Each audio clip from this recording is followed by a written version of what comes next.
Do I need to do this? Do I need to make a blueprint, right? A plan, little by little to get there. Like, it ain't gonna all happen overnight. The best way I put it is I would rather not be liked for my authentic self than not be liked for trying to be the person you think. Sometimes the stuff that sucks, you got to run straight into. You just got to go to it. Like just right into. If you stop differentiating, you die. I want them to be able to support themselves, support their family. I want them to be great human beings at the end of the day. I want to be able to say, like, okay, this is my legacy. I helped make a difference in this young man's life. If you're poor, you don't have to stay poor. Right. It's like the whole blueprint banter thing. Originally, like the thing that's always fascinated me is like the more you get networking and you start talking to people, and regardless of like what industry it's in, it's just like the journey has always just intrigued me, right? Like it's just some people have just impressive, cool stories depending on where they come from, their upbringing, whatever it may be.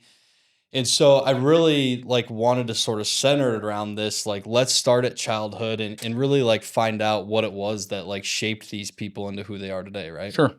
But to do that in an hour, even, I mean, like, and I don't know, how much time you have. I mean, I'm free. I'm good. We can go for 2 hours. We can go for an hour. This ain't Joe Rogan here. We got 3. Yeah. We don't got I did 2.5 hours the other day. Did you really? It was crazy. I've been on some good, like we had a guy yesterday who was really good.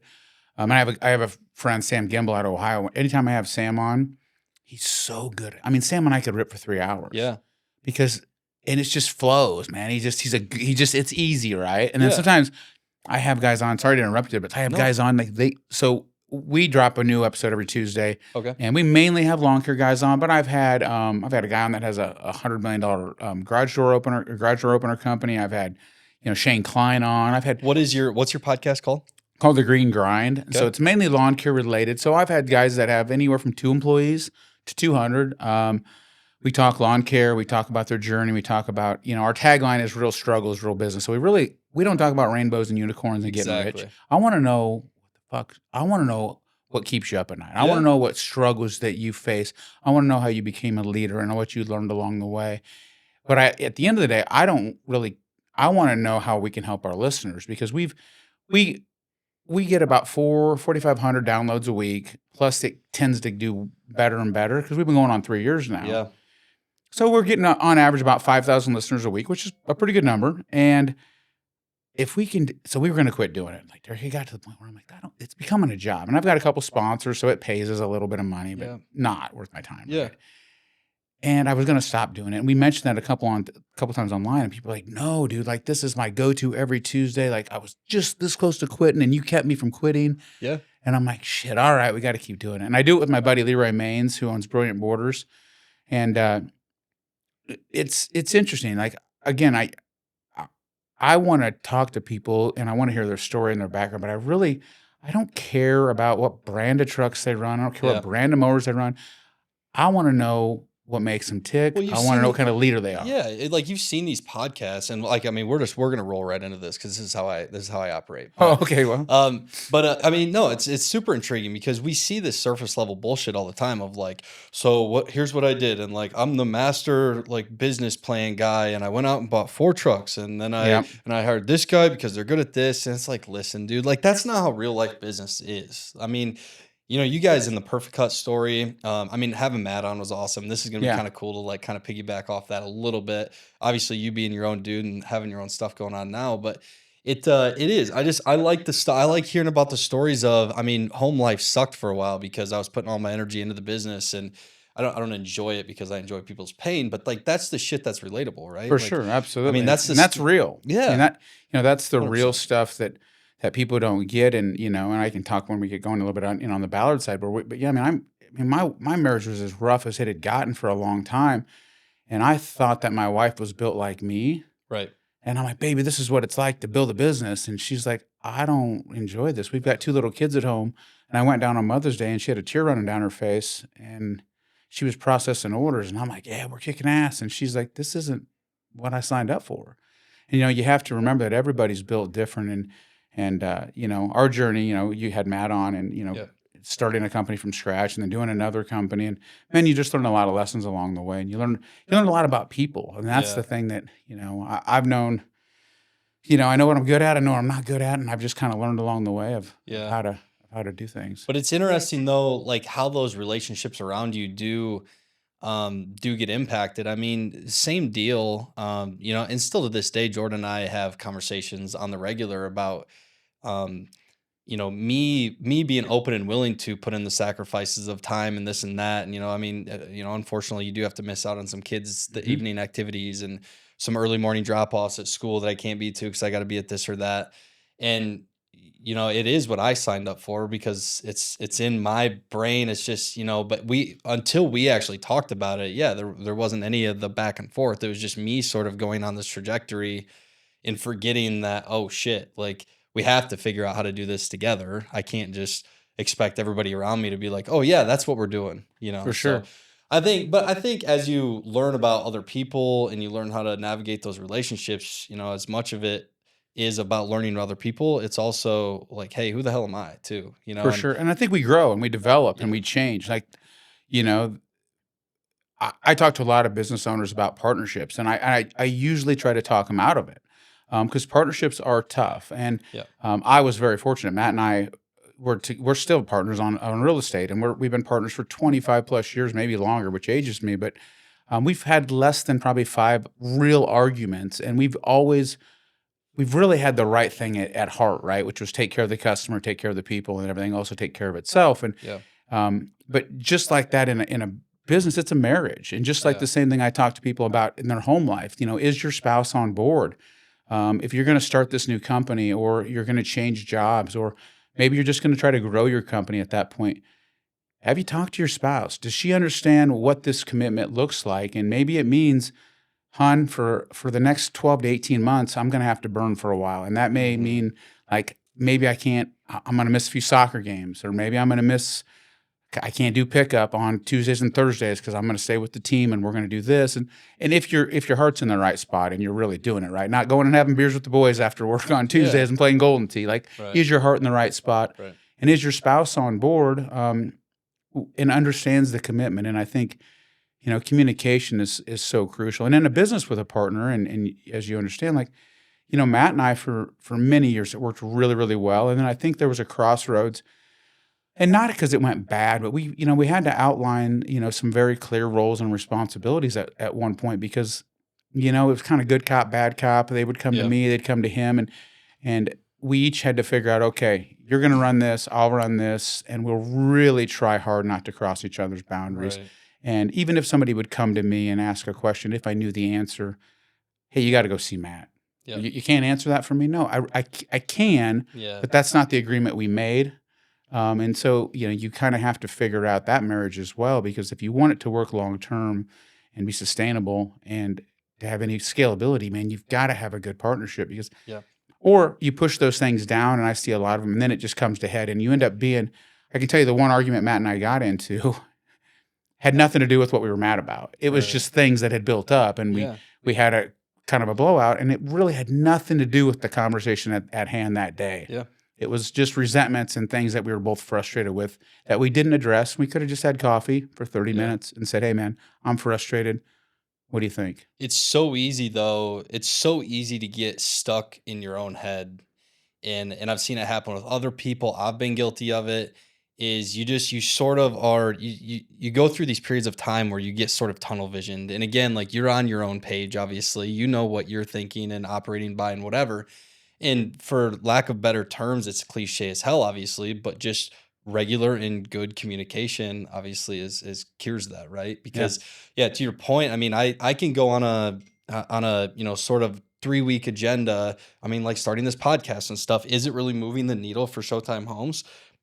No, it's not, but it's sort of a passion project of mine. I do think that we've grown our network, kind of in the background because of it and so on and so forth. But if Sean and I weren't on the same page of understanding, like, hey, as long as Derek's still doing what he needs to do and Sean's still doing what he needs to do, then we're okay, right? Sure, But absolutely. if we didn't have those conversations regularly, then it could get sort of awkward. Like, what the hell's Derek doing? like messing with podcast right, stuff. it's a distraction. Yeah, It could be a distraction, exactly. or it could be, is it building some brand awareness? And is it, again, I believe that the more you give back, the more you get in return. So if you're giving back to the community, you're talking to other business owners.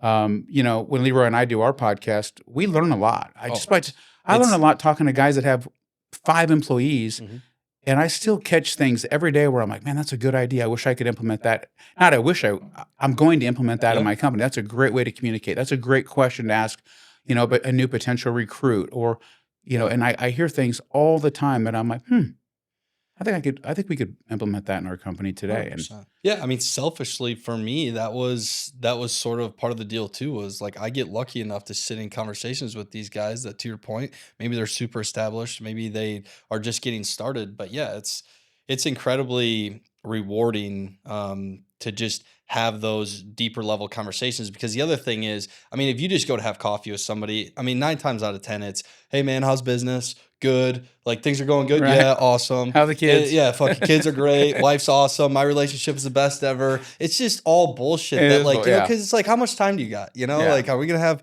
4 beers and sit down here for 2 hours and really talk about things? Yeah, like if I called your wife, would she say everything's awesome? I want to Yeah, know. exactly. And 9 times out of 10, right? Like there would probably be some stuff to talk about. And in this setting, it gives us the opportunity to sort of have those conversations in depth. It's purposeful, like it's intentional, right? And that's what I love about it. But yeah, I think I want to get started though. So funny. Is that my phone that's dinging? If so, I apologize. No, you're fine. Yeah. I never have it on ring, so I'm like, it's kind of yours.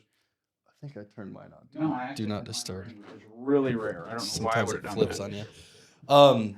But anyway, so the very first time I found out about you guys was I was still living in Northern Iowa at the time. I was in a bar God, on Main Street in Rockford. This is scary. Yeah, no, I was on a bar on Main Street in Rockford. And at the time, I had just started working for a construction company up in Mason City.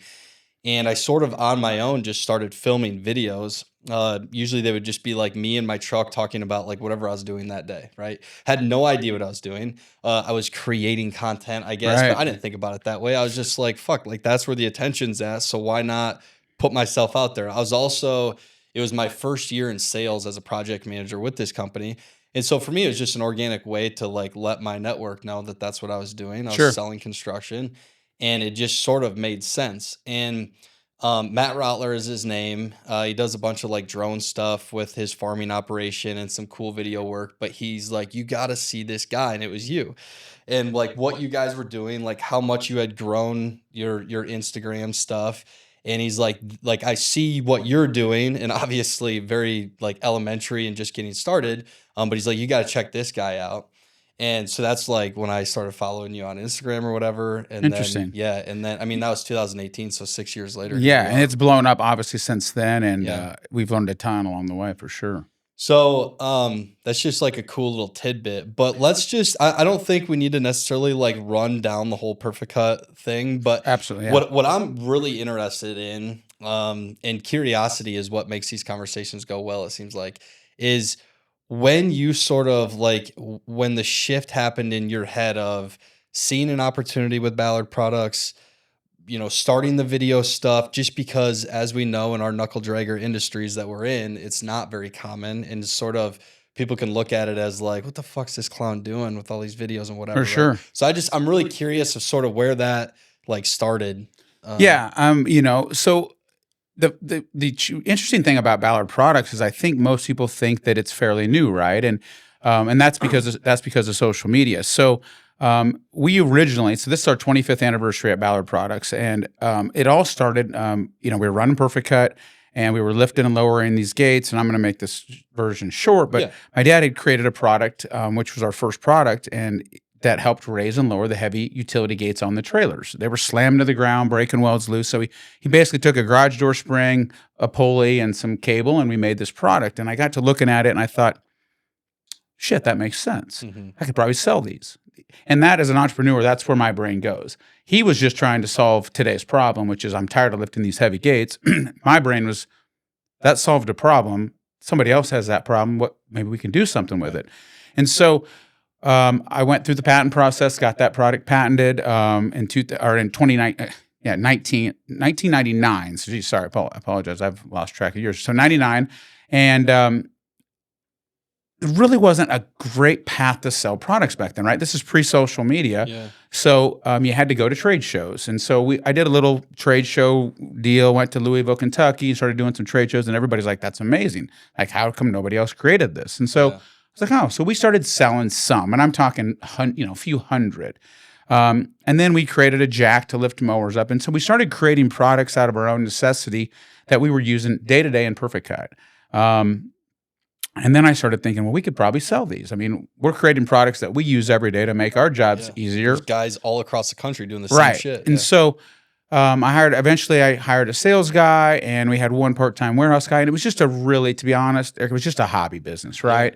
Doing, a few $100,000 a year. We were selling some product. It was kind of fun. We'd go to some national trade shows, and it stayed that way for many years. And we started becoming a distributor for some other products that we were using at Perfect Cut. So it really all came back to what were we using at Perfect Cut? What did we like? And how come other people didn't know it existed? So, we would drive around, and I would see all these trucks and trailers, and, all their equipment was laying in the back of a pickup, and it's sliding around, getting broke up. And, I thought, man, why don't these guys know that there's other stuff out there? Yeah. Well, again, pre-social media, there was no way to really show that. So, fast forward a while, again, it stayed small. We worked on a couple of different things where we were selling to like the Northern Tools and a few others. So I went through the distributorship model for a while. I thought, well, instead of selling direct to consumer, we'll just sell to like Northern. We'll let them handle the product, and we'll have dealers. So, and that model didn't work because the people in those stores aren't educated or really incentivized. They're not incentivized to sell. If some people don't come in looking for our products, so if they don't know they exist, right? So you don't walk in there going, "Hey, I wonder if there's a better way to lift my mower up today." Right.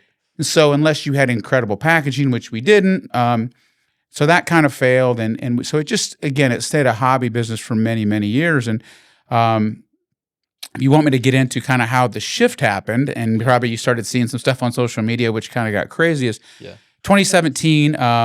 I was, I'm at Perfect Cut, and I didn't really have what I considered a valuable role at that point. I rudely interrupt, I guess, on purpose, but how many years was Perfect Cut in business then at this time?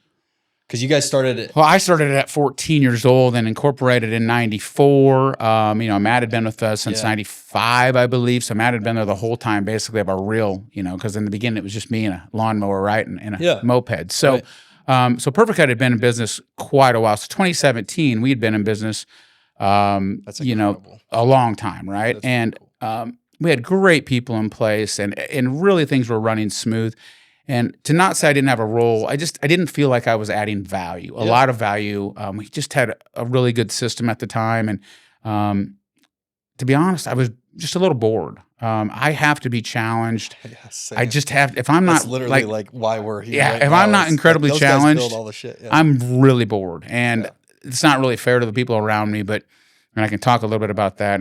But so I came home to my wife and I said, "Here's the deal. I'm either going to shut down Ballard Products or I'm going to do something with it. I'm at this weird crossroad that I just don't really know what to do. I don't feel like because I was doing that as well. So I'm doing the sales. If you called in and you said, "Hey, this is Derek, I need to buy some products," you could jump on our website. I would sell it to you. You could buy on the website, doing very minimal sales. And it just felt like a disservice to the industry. It felt like a disservice to my time. It was definitely unfair to Matt and the Perfect Cut team because I'm splitting my time between both, and I'm not dedicated to either. Yeah. And I don't like that. I'm kind of half-assing both of them, to be honest, and I don't like that. So came home to my wife and I said, "Hey, babe, here's the deal. I'm either going to shut it down or I'm going to do something with it." She said, "Well, when are we making a decision?" I said, "I just need to sleep on it for a couple days," and I did. The best I recall, I said, "Matt, let's have coffee." Took Matt and I went to coffee, and I said, "Hey, Matt, I think I'd like to step away from the day-to-day." We talked about his role, my role, and how we can make it work, and we came to a fair agreement. Worked on a few details, which was pretty simple because Matt and I were always on the same page. And I said, "Let's go all in, and let's see what happens with the Ballard product line." And I reached out to a guy and I said, "What do you know about Facebook marketing?" He said, "Not much." I said, "Well, it still sounds like you know a little more than me." And I said, and we just literally grabbed an iPhone and we just started making content. We just started showing a product and how it worked, and I would kind of explain, "Hey, this is what we use in our business every day," because they were products that we used at Perfect Cut every day. And so I started just showing how these products would hopefully make us a little more efficient, a little more safe, how we used them every day, why we used them, and then orders come in, and then another order, and then all of a sudden I'm like, "Shit, we got a couple hundred orders this week."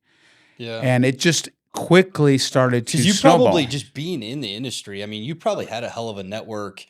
Not that you were necessarily like actively selling to, but I mean, you probably had a fair size network, I would assume, just from all that years in the game. Not right? as much as I should have. Okay. You know, I think that you find that, you know, there's a lot going on in social media right now. And I go back and forth with all these guys that are influencers and all these guys putting all this content out there on YouTube and Facebook and Instagram. And most of those guys aren't running very big companies. The guys that run big companies, Matt Bowman's of the world, they don't got time they're too to busy, yeah. YouTube all day long, right? And so it's nothing wrong with it. I understand the influencers, and they actually, a lot of them are brand ambassadors for us that create content all day long. Right. I really wasn't as connected as I am today. And you know, today if my Facebook friend group is 200 or 500 lawn care companies, the people that shoot me messages every day. And so we just started to market and started to grow, and I had all these lists of products that I wanted to create. And, you know, I felt like I had a really good understanding of the industry. I felt like I knew what worked. You know, my rule of thumb is pretty simple. If I wouldn't use it, I won't sell it. I mean, it's got to be a product that, I mean, if I won't use it, I can't sell it to you. I can't stand behind it. I can't put my face out there and do these videos and tell you this product's kick ass and then be like, I'm not going to use that thing. Yeah. And so I mean, it there can was a all lot come crumbling down if you're just a fucking.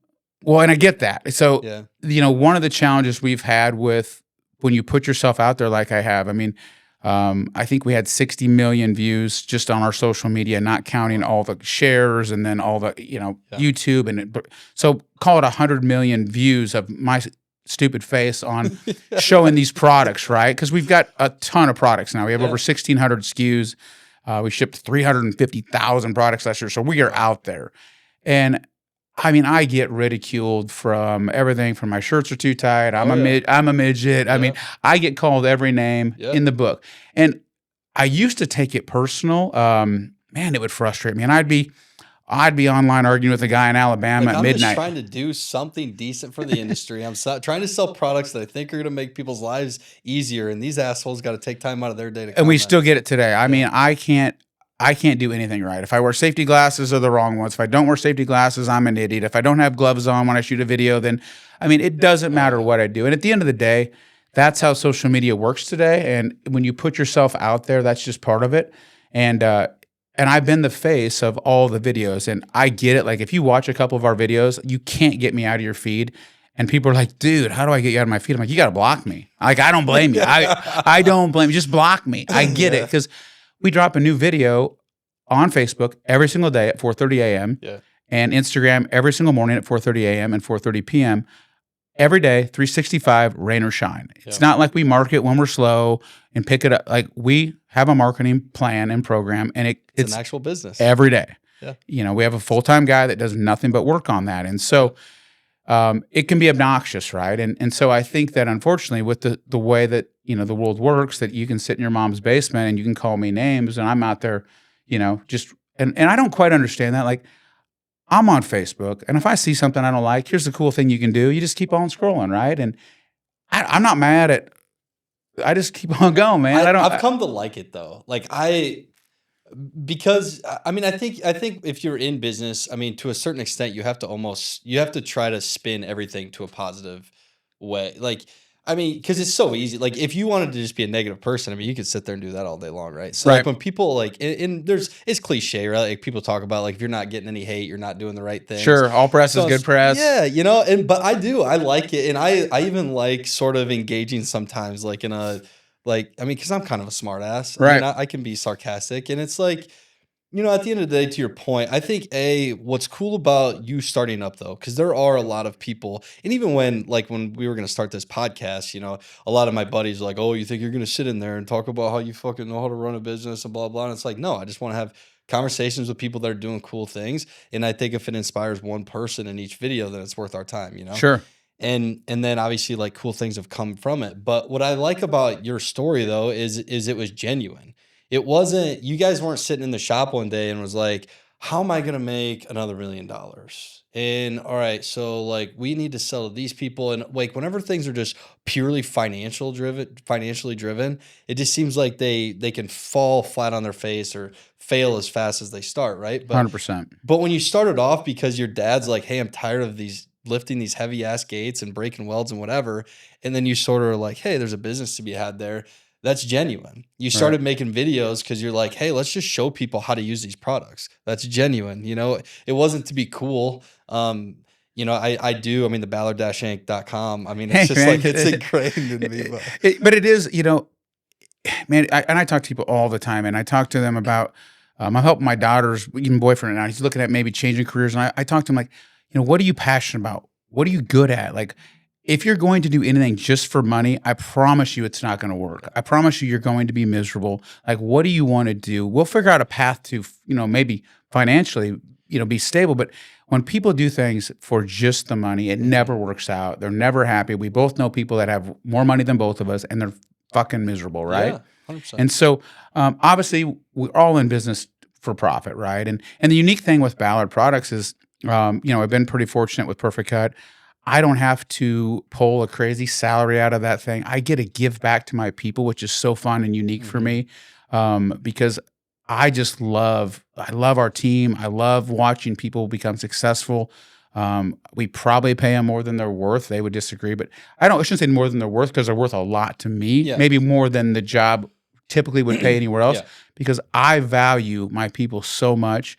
And I value my freedom. You know, we travel a lot. My son races, and so I value them so much. And you know, and one of the things that I think I've done really, really well is I just surround myself with people that are really good. I know my strengths, I know my weaknesses, and I really work hard at surrounding myself with people that can fill in those voids. And you know, I think so many business owners, they spend so much time, and I don't know how much. I mean, if you're a 10 at this and you're a 2 at this, they spend so much time working on the things that they're not good at. Yeah. And I'm like, you didn't build your business on your weaknesses. You built your business on your strengths. Yeah. So if you're the best sales guy here, man, go sell. Yeah. If you're but everyone's spending so much time down here. Yeah. I know what I'm good at. It's just a few things, by the way, but I'm good at those. And then I surround myself with people that can fill in the void. And you know, no business needs two of me. You know, and that's why Matt and I work so well together. Sean and I are the same way. Yeah. And so many people said to me, you know, Matt's probably heard this 1,000 times, maybe more. Like, you guys are so different. And we're like, that's the magic. That's the point. Yeah. Like, if there was that, you don't need two of me in this office. Fuck. Yeah. I'll burn this place. I mean, you don't need two of me. Right. I'm bouncing off the walls. I got a zillion ideas. 100%. I'm not good at the details. You know, there's a difference between being a leader and being a manager. Yeah. You know, the leader's job is to inspire and you know, and motivate and think a couple years in advance. Yeah, and there's a difference. And it's crazy because I'm really detail oriented when it comes to certain things. Particular is like that's how I feel about myself. Is like I've come to know that like I'm very particular about certain things, but I'm not necessarily well organized with finite details. Like, that's interesting that you say that, because maybe that's a better way to describe it. Because people would say like, I'm literally, OCD to the top. Like, my shit is spotless. Everything, my cars, my life, my desk. But yet, when it comes to certain details, I'm terrible. Business details. My wife calls me a skimmer, so I get emails and I answer yes, and she goes, "There was a question," or I'll say like, "Sounds good," and she goes, "There was a question in there," and I'm like, "Oh, I didn't see that part." And so, you know, I think it's important for people to understand their strengths and weaknesses and figure out, you know, again, are you a leader? You know, are you a manager? And I think most men in businesses too aren't 100% honest. Like, sometimes you just got to be really brutally honest with yourself and say, man, like, what am I good at? Yeah. And again, you know, back to what you started with, like, if you're just chasing money, boy, I wish you the best. But long term, I have never seen anybody chasing money that's really made it work. And I'll throw one out to Matt Bowman since I know he was on here. Mm-hmm. You know, Matt, wise ahead of his years, when we were probably 19, 20, I don't know. He just said, okay, Kory, if we just do the right thing, the money will take care of itself. And I've repeated that numerous times, and never to steal it from him, because I always try to give him credit for it, because I don't know where he heard it. I don't know if he read it. Yeah. It wasn't that I didn't agree with him, but it was, at the end of the day, if we just do the right thing, the money will take care of itself. Yeah. Take care of the customers, take care of the employees. Seems so simple, but it just is true. Yeah. Right. Matt, I can already tell by your energy that like sort of, cause there's that rocket fuel analogy. There's a book by Gino Wickman. Yeah. That is called Rocket Fuel. And that was, I actually started reading it before I started Showtime, and I had never heard it articulated that way, I guess. I sort of knew that I was like this high energy guy. When I left the company that I was working with before, it was just sort of a rift because I felt like I had all this energy and wanted to go in this certain direction, but it didn't seem like I had any I always seemed like the antagonist in the group almost, just because like I was different. And so I was like, there was a moment for me where it was like, hey, am I just fucking wrong? And like, this isn't the way to operate. Or do I just need to try to find different people or people that do somewhat think like me? I just didn't really know. Sure. In early 2020, I was sort of kind of lost, like from a career standpoint of not knowing what direction I did need to go. And eventually I got to middle of 2020 when I sat down with my then boss and was just like, hey, I think I just need to try this on my own. And it wasn't for reasons that like I hated working with them. I'm still cordial with them to this day. Much respect for everything they taught me in the game when I was with them for a couple years. But I just had to I had to do that mirror check of I'm going to go see if it works my way or the way I think it could be done. And if it doesn't, I'll go find a job with somebody, Sure. And not everybody's built to be, not everyone's built to be an entrepreneur, and it's not a bad thing because we all need great employees. And, it depends on their appetite for risk and what is their comfort level with taking risk on financial risk and business risk and responsibility for the men and women that work here and their lives and their families. Yeah. But yeah, I think certain people, you can see it. I think, when you talk to certain people, I can tell you and when they work for somebody else, I'm like, you got to go do your own thing, man. Yeah. Your energy, you got to go do your own thing. Yeah. Maybe not today. And I encourage people all the time, especially in our industry, when I talk to people, I'm like, hey man, go work for somebody for a year or two. I know it's going to suck and you're going to be fucking miserable, but I want you to do this. Go work for a lawn care company if that's what you want to do. And just watch and learn and listen and watch the equipment they use and watch how they treat their people and watch how they hire and train and recruit and watch all the stuff they do wrong and just take all the notes. It's like going to college, but you're getting paid. Yeah. See, you're getting paid, even if it's $20 an hour, you're getting paid to learn. And then when you start your own, you'll be so much better. No, but I want to start now. And I'm like, yeah, but I'm going to get you you're going to get paid for 2 years of college, buddy. You're just going to go recreate mistakes that you didn't have. I can, and so but when you walk, you look at people all the time, and again, not everybody's an entrepreneur, and not everybody needs to work for themselves. Some people really like comfort and structure. And a guy like me, I don't fit the mold very well, bud. Yeah, exactly. Sean, it's a good example. Like talking about you and Matt and just sort of like how you guys work together. Sean and I are very much the same way. He came on board and knew how to actually run a business. When he came on board, I was still handwriting paper checks, like out of a checkbook to vendors. Like just write, Friday payday would be like our roofers would be in here in the office. I'd be going through the orders from that week, like handwriting checks, had no idea, bank account accounting, like just, hey, yeah, we have money, like we're doing okay. And I was just writing checks and trying to keep people paid. And Sean's like, hey, what the fuck? Like you can't. Yeah, we could do this a little different. You don't even have QuickBooks installed on your computer, bud. Like what are we doing? So he just legitimized the business, but I knew the model of how the business needed to work. I had the energy to do it and get it started because I think there's so many people that want to be over analytical in the very beginning of creating this perfect business model where you can live in utopia forever.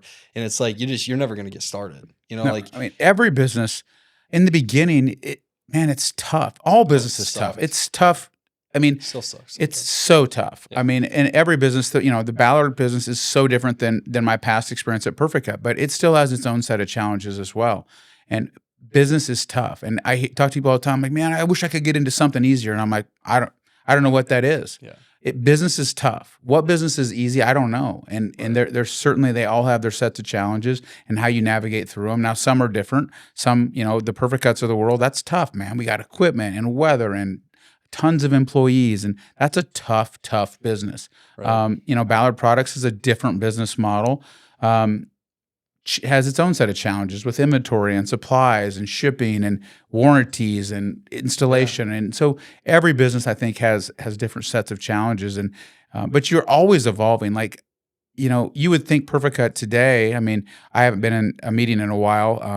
I was done in April, but we're even at the end, we were still trying to figure out who's the ideal customer? How do we get the ideal customer? Right. How do we recruit? How do we retain the best employees in the industry? Yeah. Like, you would think that from the outside, it looks beautiful. Like, Oh, they got man, it these all guys are figured crushing out. it. And we're really good. Perfect Cut's really good. And I'm super proud I'm so proud of the company and how it's still even going today. And it was really important to me that legacy continued on.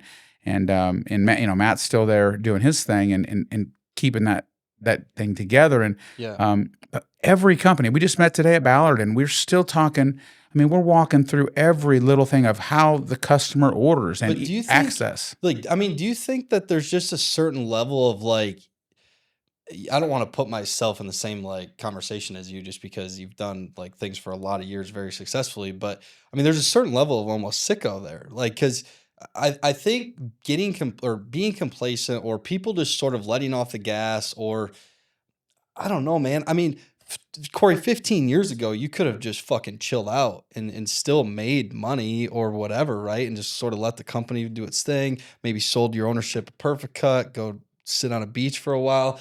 I mean, I think that just goes back to, though, the fundamental aspect of it is you're a grinder and you just have this like incessant need to improve all the time.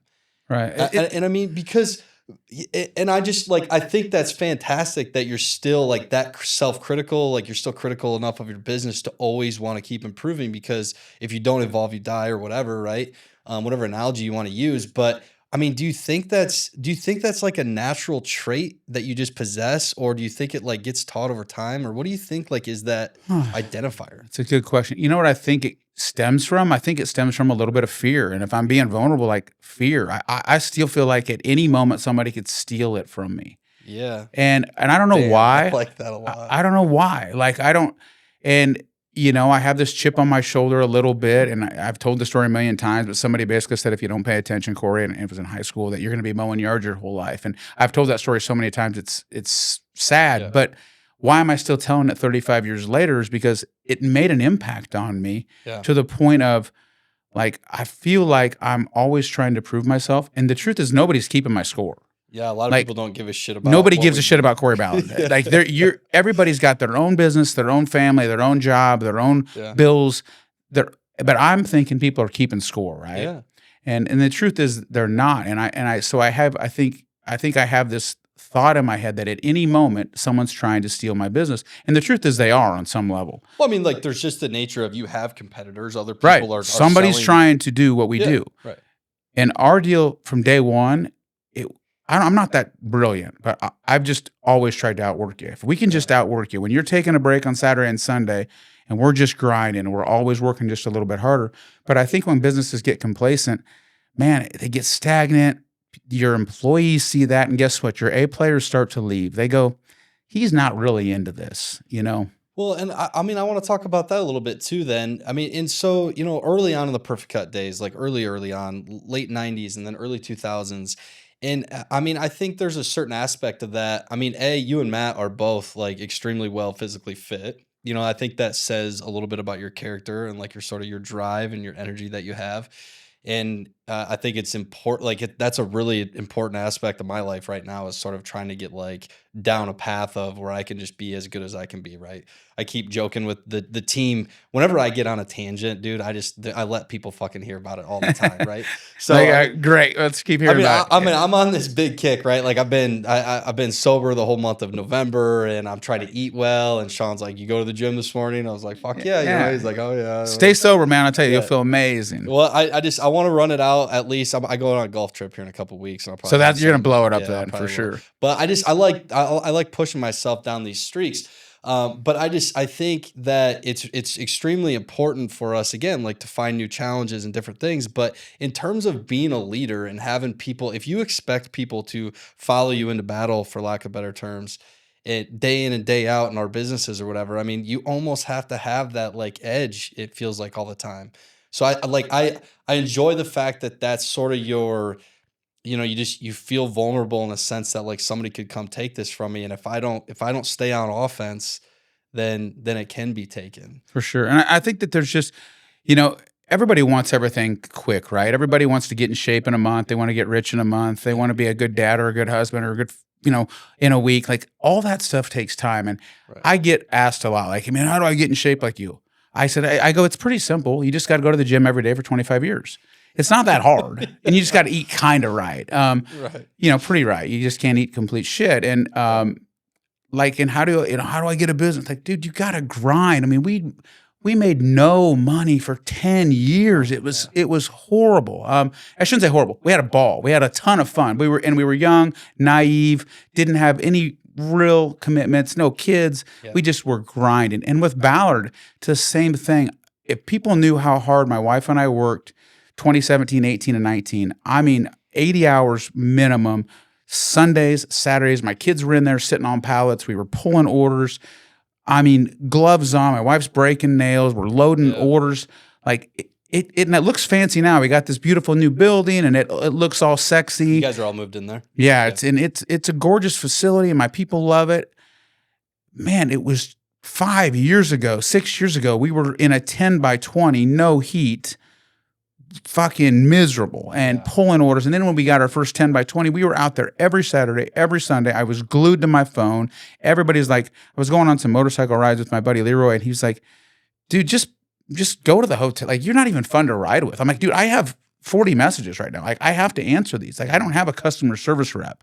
Right. Like this, I am the rep. Right. I'm the only one that knows product knowledge. I'm like, and so it's a grind. And I think what more with these blades? So many times. Man. And so I think that though, kind of back to your question a little bit, and I get on tangents all the time here, but good, man. That's what this is about.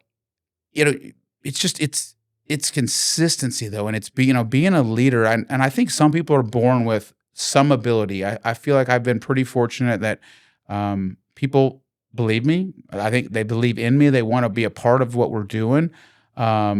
I've been, maybe blessed, maybe lucky.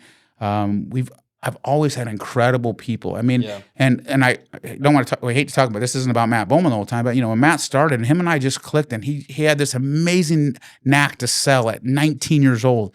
And I thought to myself, I'm pretty good at this. He's better. He's really good at sales. Yeah. I bet we can do something pretty special together. Now, if Matt doesn't join me, would I have been successful? I think so. Maybe it looks nothing like this. Maybe it's not even in the same industry. Right. Matt would have went on to do whatever he wanted and been successful in that. But together it was like, man, together I think we're better. And along the way, every time somebody good crossed our paths, I always tried to hire them. I mean, every time I saw somebody that I thought was amazing, and it was like, I want them. I want them on the team. And maybe lucky, but I always had an ability to convince them that, hey, man, we're going to do something special here. And it's like, hey, man, and give people opportunity and tell, you got to tell them a story, and but you also got to back it up. You can't be full of shit. Oh, man. My brain's just spinning. Yeah, 100%. Keep going, man. It's incredible. I'm really enjoying like your guys' story, because it literally feels like we're living it right now. And when Matt Buman, not to confuse people that are listening or watching or whatever, but Matt Buman that works for us, see, I was like, of Sean and I, so Sean Delleman's my business partner with Showtime Homes.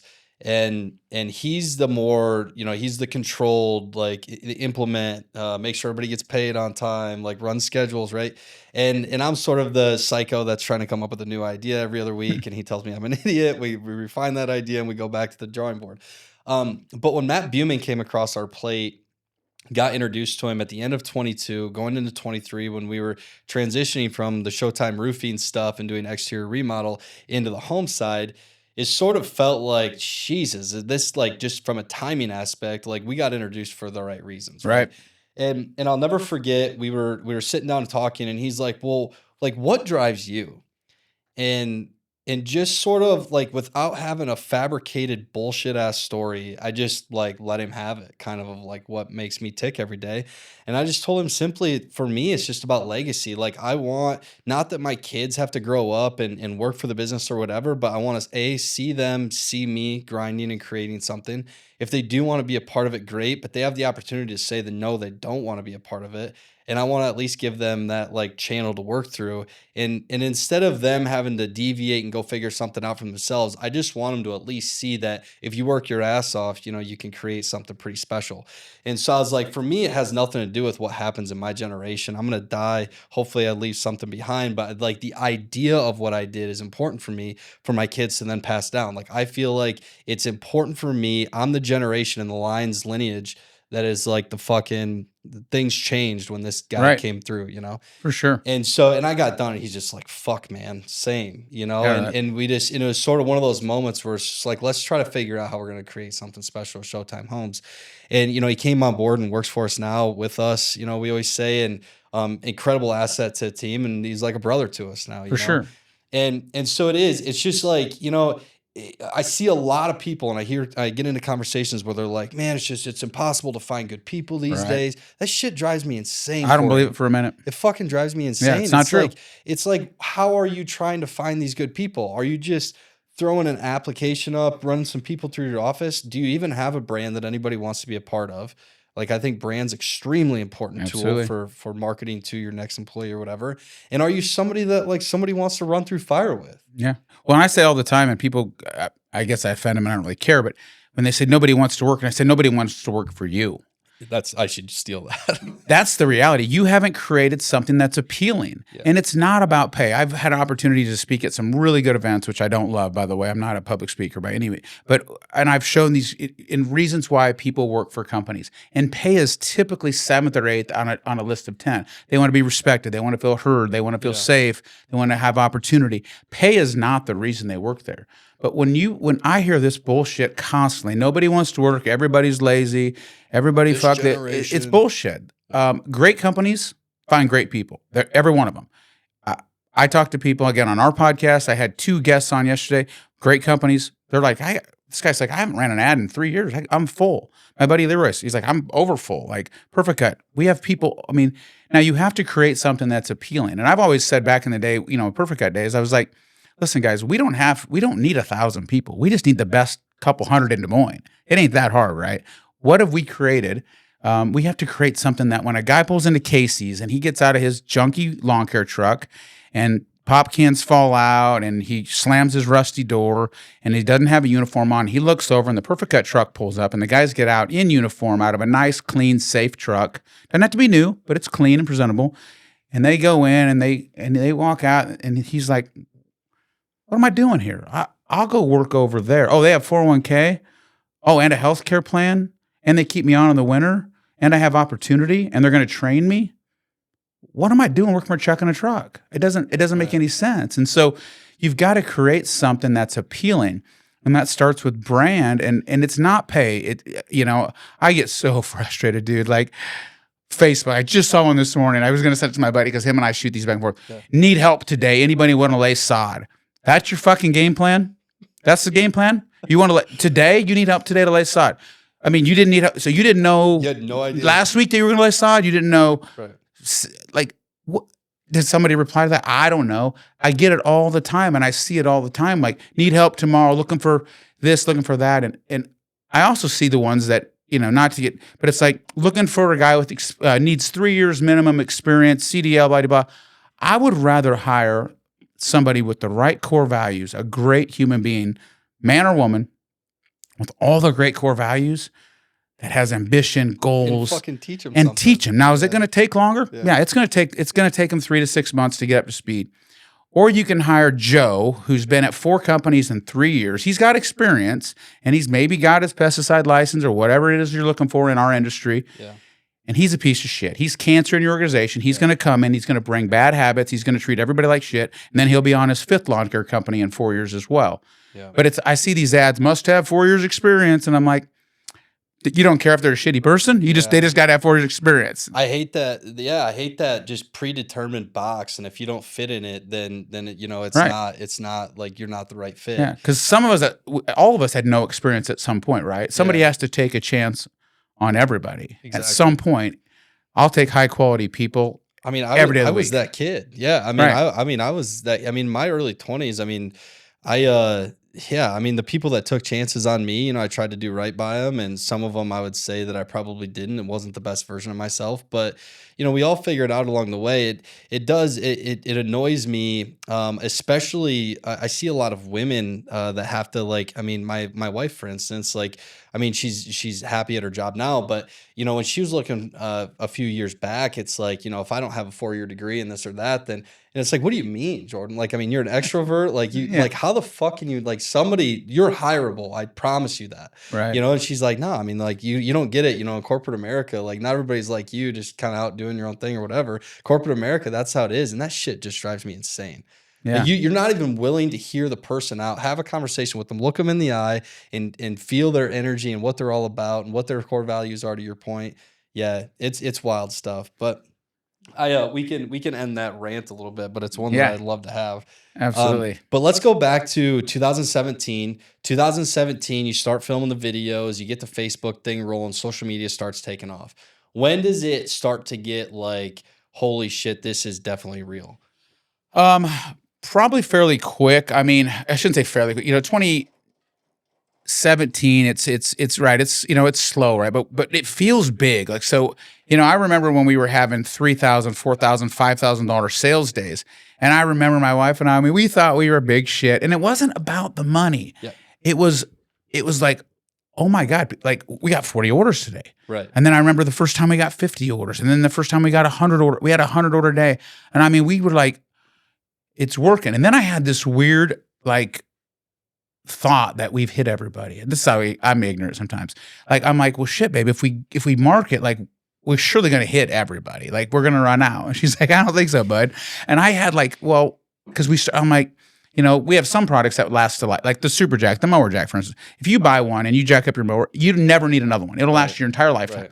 Whereas our mower blades, if you're a commercial guy, you're going to need 4 to 6 sets a year, right? So you're going to have to keep buying them, which I like. That's my favorite part of our business. 100%. But so in the very beginning, we kept thinking we made it, or we kept feeling like we made it, but we didn't know. I remember first year we hit $1 million in sales, and then it was $3 million, then it was $5 million. It was just going quick.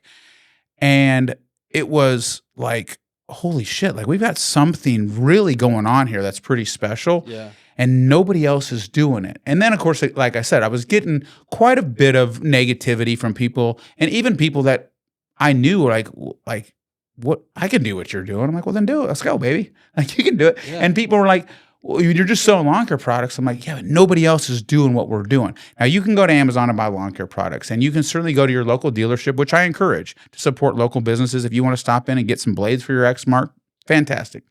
But what we were doing was different.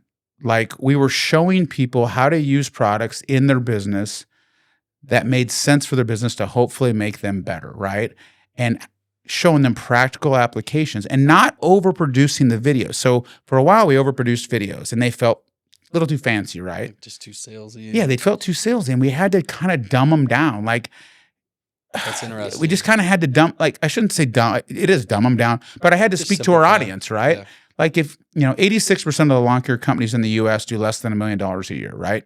So, and they have less than 10 employees. So that's our market. And there's a zillion of them out there, right? And they've got less than 10 employees, a couple crews, owner, operator, cares about his equipment, cares about his guys, wants to be efficient, wants to be safe, might not have a great shop, so he's got to lock up his equipment efficiently and make sure it's safe at night, wants to protect it with our covers. And so there's a lot of things that we offer. And so I think we just started telling a story and also, helping guys run their business, and it just felt different. So it worked really well. That was the magic, and also the negativity that I got, from people, which, when you put yourself out there like we do, like I did, and still do.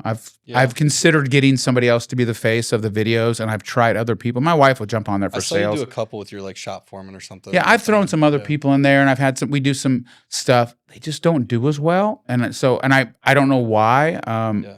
I feel like maybe I'm relatable, but I'm also getting kind of old, and so if our audience is, I don't know if I'm old, but if our core audience is 25 or 22 to 30, they don't need a 50-year-old telling them about lawn care blades. I think you do have a way of, I mean, you do have a very like, I seen your videos for the first time, 6 years ago or whatever. And even to this day, I think you've stayed very consistent. I think you do have an extremely, I mean, you're articulate, you know what you're talking about. You, when I see your videos, it is exactly what you just said right now, which how often do you see somebody selling a product that can like consistently, like that's just the message. That's the genuine message is you literally have, hey, I'm going to present to you this problem that I'm sure you're faced with day to day. And here's how I'm going to help you fix it. You're not doing it in like a super salesy way. Like if you call now, you Right. can get 6 more, you know what I mean? Like, Yeah, we're being careful not to be too, and you can ShamWow. run specials and you can run specials and stuff, but I do think you have a special gift of, I mean, again, you're articulate, you get right to the point, you're showing them what they need to do and it works well, Yeah, it's been fun. It really has. And our team, we talk about it constantly. Like, how can we, is it getting boring? Is it getting stagnant? How can we upgrade? And, there's been times we've went to great measures to make these really cool videos. And we'll spend a bunch of time and Kaz will, edit for 2 weeks, 3 weeks, and we'll make this badass video. Like we did this middleman video where people called me the middleman because we just sell the people's products. And we do this video and we think we're so proud of it. And then we release it and it gets like 8,000 views. And I'm like, we have videos that have 1 million views that literally I shot in 30 seconds with no, most of my best videos. Hey, let's talk about this product real quick, and they just do well, right? And so you start to wonder, like, I think people are also a little bit burnt out. I mean, they have limited time. If you're scrolling on Facebook, Instagram, we do TikTok, which I don't even have a TikTok account, but we're on there. We do a lot of Google ads now, but you have a limited time. So I've got to get your attention in about 15 seconds. Yep. I mean, no more than that. Yeah. And we can see, we do, Kaz does a lot of work on the back end on our return on ad spend, and we know what our customer acquisition costs are, and we know a lot of the data that nobody really cares about on this podcast, but we know what it takes, and we can see how many people get off after 3 seconds, 5 seconds, 9. And so it's like, how do I get you? Like, how do I stop you? Our best video, I think it did well, and it ended just shy of 1 million views that we've had so far on Instagram. But I think one of the reasons why was it was only a 7-second video. Isn't that something? It was a transition video in a golf sim of Sean hitting a ball and had the trending music or whatever to it at the time. But the average watch time was 6 seconds. Mm-hmm. So you only had a 7-second video, and the average watch time was almost they still got off a second early. Yeah, like you couldn't hold out 3-seconders that were like, fuck that, it's golf. You couldn't hold out one more second. Yeah. But to your point, that happens to us all the time, and it's so frustrating because you're like, oh my God, this is going to be so cool to showcase this in this way. We spend all this time editing and putting these clips together for different transitions, and you have to, in the home building game, you have to think about these transition videos 4 months in advance sometimes, even longer in advance sometimes. We're in the process right now. We're going to release a video for Thanksgiving that's 4.5 minutes long. Right. And it's going to be like a once in a year video. Sure. And because again, to that point, not many people do, but it's sick. And it encapsulates the entire basically timeline of us starting to model the home show house that we did this year, and then all the way through, like it shows when the groundworks is being done, it has drone footage, and like you kind of see the house get built, and then you go through it. So I'm really excited about that one. But I do have, there's like 30% of me that's like, that video it's not gonna do well. We just watched ours today in our team meeting. So we have our Who Are We? It's a brand new video that's will be on our website, and it's 9 minutes. Okay. And it's the same deal. It's a little backstory, who we are. We interview some of our employees, our team members, and we show the warehouse. We talk, and it's a really cool video. And it'll be on our homepage on our. But I'm like, I said, Kaz, shoot me the YouTube video, and I said I'll probably share it on Facebook. And I'm like, no one's gonna spend 9 minutes watching that. I mean, but they I might would, though. They might, but it's like 9 minutes. Like even like even a good video, I'm still like about halfway through. I'm like, come on, man. Like now podcasts, you know, I like, you know, I do a lot of podcasts. I mean, I listen to a lot of podcasts. I'm on podcasts, but I enjoy, I just like to learn. If I can listen and learn, because I'm not a book reader. I'm not good at reading books. My attention span is not. I'm bouncing off the walls. The same fucking paragraph like 8 times because I'll get done with the page and I'm like, no clue what that was. I have to back up. I mean, I'm literally thinking about 14 things while I'm reading. Not a good reader, so you know, my wife makes fun of me all the time. She's like, "You get that information from Rogan?" I'm like, "Yeah, I heard it on Rogan." Yeah, she goes, 100%. She goes, you know that doesn't make it true. I'm like, you know, Rogan said. Yeah. Well, I mean, it's at least like open for interpretation. You know what I mean? Like, I mean, he had an expert on, babe. We're talking. I mean, so he says there's aliens, and I'm like, there's no. He actually got me thinking completely different about the human existence the other day. And no, it's I mean, that's the format that I enjoy sort of learning from, though, and I think obviously that he's successful for a reason. I think a lot of people. They like to receive their information in sort of that way. And again, you know, I was very adamant about this podcast not being one that we're just going to sit here and tell you how to make $1 million next year and start the perfect business. I just think sharing through stories and personal experiences is, you know, the best way to teach, but also the best way for me to learn. So I agree with that 100%. So when you go through okay, things start getting pretty fucking real. Like we're hitting 5 million sales now. I'm just curious of the shift of, I don't think people probably understand like how much work it really is to capture all that content, schedule it all, like all of that stuff. When did it shift from sort of you handling it all to transitioning it to somebody else full time? Was that uncomfortable at first because you sort of wanted probably some creative control on how it looked and everything? And this is more just a personal curiosity question. So I got really lucky again. Actually, bring out Matt Bowman. He said, hey, I know this guy who's helping with some wrestling program. So we hired Kaz Ono, who was collegiate wrestler. I like athletes. It just, you know, you already know they're self-disciplined and self-motivated, right? Plus, Kaz is a cool fucking name. Yeah, you know Kaz. Oh, you don't know Kaz. You just like the name. Cool. Yeah, he's a tough kid. And so he said, hey, he's graduated. He's helping with wrestling. He's got a videography degree, I think. And so I interviewed Kaz at Main Street Cafe in Ankeny.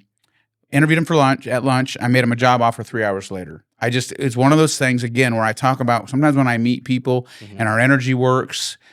I liked what we talked about. I felt like we had a dynamic. So I put Kaz in there and he's like, where do you want me to start? And so we just started making videos, right? And in the beginning, I was a complete control freak. I had to see every video before it went out. We talked about budget, and I was doing the campaigning on Facebook and the boosting and what's the difference between campaign and boost. And we're trying to figure out how do we get the most reaction and touches.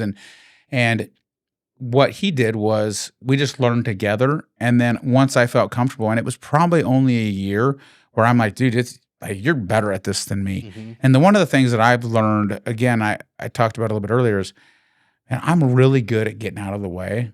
Again, I'm not a micromanager. I allow my people, I empower people, I let them do their thing. And it's a little bit scary to the opposite side of that, because if anybody were to leave, I can't do Kaz's job today. Yeah. Originally, my wife was running all the books, and now we have Jamie, who's just phenomenal. And she goes, Kory, if she leaves, hope they don't watch that. Hope they don't listen to this podcast. But she's like, I have no clue. We have all new software now. Everything's changed. Our inventory system's changed. And so we continue to just hire really, really good people. And I just empower them, and I let them make decisions. And I try to put people around me also that are going to just tell me the truth. Yeah. I don't need a dictatorship. Like that doesn't work. You don't want just an echo chamber either. I need people to just tell me the truth. Like today I had an idea and they're like, that's not going to fucking work. And I'm like, okay. Like, what do you, like, that's like not going to work. I brought a new business idea to him like a month ago. I think this is brilliant. I got it all laid out. I got all my notes. And about it in the shower. I got my staff. I'm like, dude, we'll take over the world with this. My wife loves it. I sit down with our whole team and they're like, no, like that's not even realistic. And I'm like, oh, it's realistic. Yeah, love me. You haven't heard it all yet. I'm like, they're like, you have any idea of the time and energy and money? And I'm like, they all had like, yeah, but then I was thinking, you don't get to kill my dream. You know how many people told me like you can't mow yards for a living, or you'll never make it more than X amount of dollars. Like I have to, but I have to take their input, and because I have to think these would be the people that would probably be hopefully making this and push. Now I would have to bring in some more people, and so I appreciated their feedback, and I've put the idea on the back burner. But I also don't, your dream is your dream, my dream is my dream. I don't let other people kill my dream. Like if I have a vision of something and I truly believe it. Now the difference is today, I'll be 50 in May. I have to make a decision. Do I want to grind? If I know that I got a really good life right now. Mm-hmm. I get to travel and my son races and freedom is so valuable to me right now. What does this new business venture look like? And I have to really lay it out. Like if I do this, Kory, are you willing to be back in there 6-7 days a week to grind for a couple years? And then if it works like you think it will, what's the outcome? And how does it improve your life? If this outcome is what you think it is, and it does what you think it's going to do, did you improve your life, or did you lose 3 years of valuable time for what? More money? And so it's a really interesting. So the flip side of that though is, what if you don't come up with the perfect answer, and 5 years later you're like, fuck, man, what if I would have started that? I don't know. I mean, I think I'm okay either way. Because to me, almost the second part of that is almost worse. Like I can't handle. I mean, you know how sometimes when you leave the gym and you're like, I could have done another 10 minutes on the bike. Oh, every day. Yeah, I'm like, I half-assed it feel today. like you did enough. Yesterday, I was like, that was not my best work. Yeah, I mean, this morning I felt good, but I had to cut out because I needed to get home to like help kids get going or whatever.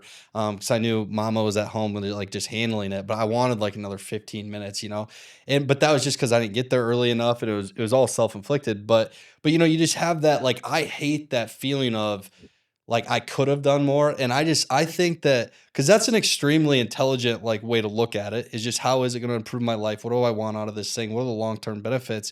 But also I just wonder, like, the way you're wired, if you would be able to accept 5 years from now, if you decided to just let it get swept under the rug, right? Will you be comfortable looking back saying, yeah, I was fine not chasing that? I don't know. And I think I have to go back to, again, a little bit of ego, right? I mean, I think, the Ballard business was a little bit ego. We had Perfect Cut, and I had Matt and I, we had great timing, great partnership. Could we do it again? We've talked about this. Knowing what we know today, we should be able to do it better. I don't think we could have. I mean, there was something to be said about our age, our time. Communities were growing. We were naive. We took risks that maybe you couldn't take. We didn't have kids, so I always look back at and so then when I did Ballard, a little bit of me was deep down inside was like, can I build another business by myself again without partners? So there's going to be nobody else to say, hey, he didn't really do that. So that's a little bit of ego, right, and pride. Mm-hmm. So I wanted to do that, and then I think about this other business, and I'm like, are you doing it for the right reasons? Are you trying to prove that you've got another brilliant idea, or this idea because I think it's freaking awesome? I think it's a home run. Mm-hmm. And so to your point, I still think about it because we're talking about it right now, and I'm like, I can do this. I could hire 1 or 2 people. It's not crazy risky. It's not like if it doesn't work, I'm living under the bridge, in a van down by the river. Yeah. And so, but I do, back to my point is when I bring it to my team, I appreciate that they don't go, yeah, let's do it. And they say, no, that's not feasible with the team we have. Like, I need people to tell me the truth. And I think all of us do. Were you always accepting of, so just like in that specific scenario, and this is something that I've had to really try to overcome mentally, because I'm the fucking like chip on the shoulder type of guy I have a story that I've told on this podcast before from high school, that like I wasn't going to go into college right away after high school because I didn't know what I wanted to do. And we had this teacher that was we were going around the room, and everybody's saying like, I'm going to go to be a teacher. I'm going to go to UNI for a business degree and whatever the fuck. Right. And I was like, I'm going to work for a little bit, and I don't really know what I want to do. And it was like, well, you're going to be a loser then. Right. And it's like, fuck you. Like, I won't be. and I'm going to be more successful than anybody in this room. And like threw my pencil down and left. It was this whole dramatic thing, but Had to make a scene. it was more dramatic, I think, for me, like looking back at it, than probably everybody else in the room was probably just like, what the fuck's his problem, you know? Like, But did he leave? But it just like since then though, that's my story. Like similar to yours is just I do like have that sort of chip, and so whenever I do get told no of something I want to pursue or have an idea, I take it personally, and I shouldn't, you know. But sometimes, or I guess where I'm going with this, or what I've had to like make myself think of, is it makes you sharpen your sword a little bit. Like, you know, maybe I didn't. My pitch must not have been great if immediately they didn't love it. B, are there details that I do need to work out more clearly, because I see the vision, but obviously they didn't receive it the way I'm seeing it. And so I almost like it now as a challenge of like, oh, so it's not a no, it's not going to work. It's just I just need to refine my pitch a little bit. Right. Well, and you have to think, what I forget sometimes, and I'm selfish, is I forget how it's going to impact other people. And so my idea is like, what's in it for them, right? And all they probably heard was, holy shit, this is a ton more work. We don't have the capacity. Yeah. And I'm like, Like, big picture, like this is Right. a no-brainer. We're going to kill it. Like, we'll be the only one in the industry like this. Like, we have the perfect platform. We already have the audience. It's right in our sector. Like, we'll blow this thing up. And you know, so to your exact point though, I thought I obviously didn't pitch that very well.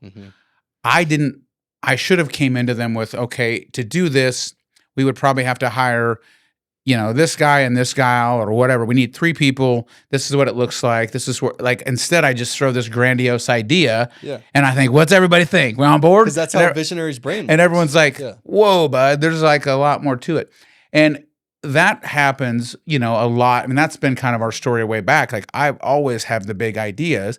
And, you know, Matt Bowman would be the guy to go, well, we got to execute on the back end, right? Like, he'd celebrate for just a second. I'd celebrate a little longer. And he'd be like, okay, well, we won the account.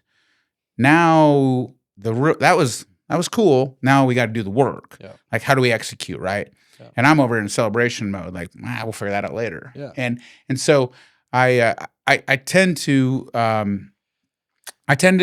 push people pretty hard, and again, I think we've evolved. The way I manage today, I lead people today. I shouldn't say manage. I'm not a great manager. The way I lead people today is so different than 20 years, 30 years ago. Is it fair to say though, like, in that, let's just use that specific meeting and scenario, like, you know, because you're right, it could be received like, Jesus, I mean, we're already working 45 hours a week. Our plates are full with this. Kory's got us doing this, this, and this, and now he wants to add this other sector or whatever. And maybe that was their initial response, is just like, how are we going to facilitate that? But is it fair to say that, like, because I find myself like skipping over some of these details because I trust myself, obviously, right? Like, I know that I'm not going to treat people like shit, or just have these expectations that are just unrealistic of what someone's capabilities are, or whatever. Like, you already knew that we're probably gonna have to hire a couple other people and whatever. And so like inside you're like, well, these guys should trust that I wouldn't do that. But sometimes that stuff needs to be laid out on paper early. You know what I mean? Exactly. I don't think I laid it out well. And I still sitting there. It's on my desk. I've got it all laid out. I'm like, this is a freaking awesome business venture. Like, this is so, like, I love it. Right. But you know, then I got to go back to, again, just being super honest with myself and saying, man, what is my freedom worth? I am so happy with where I'm at in my life, in my marriage, with my kids at their age. You know, I've got 12 and 10, and then my oldest daughter's going to be 21 next month, which is bonkers. But like, we are on the road 30, 35 weekends a year with my son racing. Like, I'm not willing to give that up. So what am I going to do here? And so if I'm not willing to put in the work, I'm not going to ask somebody else to. So if I can't work side by side with whoever I hire to do this new venture, one or two, like for the first 6, 12, 18 months, whatever this looks like, I can't be like, hey man, I got this grandiose plan. Oh, P.S. I'm not here Thursdays and Fridays. And Mondays I'm really hectic. And I go to the gym Tuesdays and Wednesdays from 9 to 10:30. Right. Wednesdays are iffy. You guys got this, right? So you got it. And so I'm not in a position where I would ask anybody to do that. And so so I have to play these games all the time in my head where I have to ask myself, and I whether we were live or not beforehand, my wife would always say, and still like, what is enough, Kory? When are you going to be content? Like, is there something we don't have? Do you need more? And I'm like, well, I want more. She was more of what? And what I found, Eric, and maybe you're a little bit younger than me, but none of the shit that I've been able to buy or get, none of it's made me any happier. None of it works. Well, So the crazy part for me is I've had to, I've honestly tried to come up with a way that I can even articulate it that's sort of, I don't know if it can be relatable or whatever, but is, like people talk about this idea of if like 10 years ago, if I would have, like 10 years ago, me looking at me now would have been like, fuck yeah, dude. Like that's where we want to be. But like I'm sitting here today, not even close to being content. right. And I don't know, I think I have sort of become welcome with just the idea that I don't know if what I desire will ever be even satiated. Like Right. There's some truth to that. I Yeah. don't think I think I'm gonna be that like 82-year-old dude on the golf course that's just gonna be like, what would be a good idea? Yeah, we could Like, do this a little bit better. Yeah. Well, and I think that there's a lot of truth to that. And I think that people like you and me and most entrepreneurs, like there's some level of always wanting more and more and more. And how do you find that balance? Because I hear from people all the time that aren't successful. If I had his money, I wouldn't even work. And I'm like, well, but that you won't ever have his money because that's your mindset. So the reason that so-and-so, I could bring up numerous names that are super successful in the Des Moines area that, right, you read about them, that have tons of money. Why are they still grinding? Because they fucking love it, right? Yeah. Why are they still working at 70, 75, 80? Because they love what they do and they give back to the community and they take care of people and they provide amazing lives for people and they help people grow and that's where the magic's at. When you watch people, even at Perfect out on a small scale, when a guy says, man, I just bought my first new car, or a guy came up and said, man, I literally just bought a house, and he hugs you and gives you tears run down his face. And I'm like, that's the magic. That's the magic. That's where it's at. And so I don't know.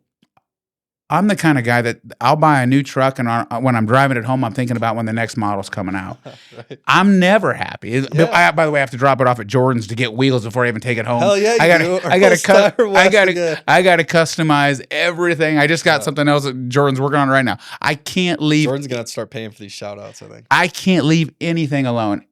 I was gonna say nobody's spent more money with Jordan than me, but there's probably hundreds of guys that have. But every vehicle for 20 years. But I'm always thinking about more, and I'm trying so hard to live in the moment and be like happy and content, because it's tough, man. And I can tell you, like, racing with my son is teaching me so much, and I'm so far from being good at this, but it's so humbling to get your ass kicked. And he wins a lot, right? But racing is a tough sport where the best racers in the country have a losing record, right? Mm-hmm. Like, only one guy wins. Right. It's not a football team where everybody on the roster wins that game. Right.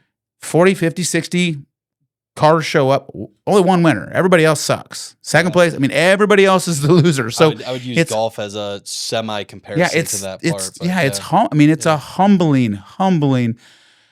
And as a crazy uber competitive guy, and especially when it's your child and you want the best for him, man, it has absolutely transformed my relationship with him, our dynamic in our home, and just my ability to try to figure out like what's important. And I'll lose my shit if we get second place at a monster race, at a big race. Mm-hmm. And I'm like, dude, he's 10. This ain't the Daytona 500. Right. It's a big race, right? And it's important to all of us. And we put the work in and we travel.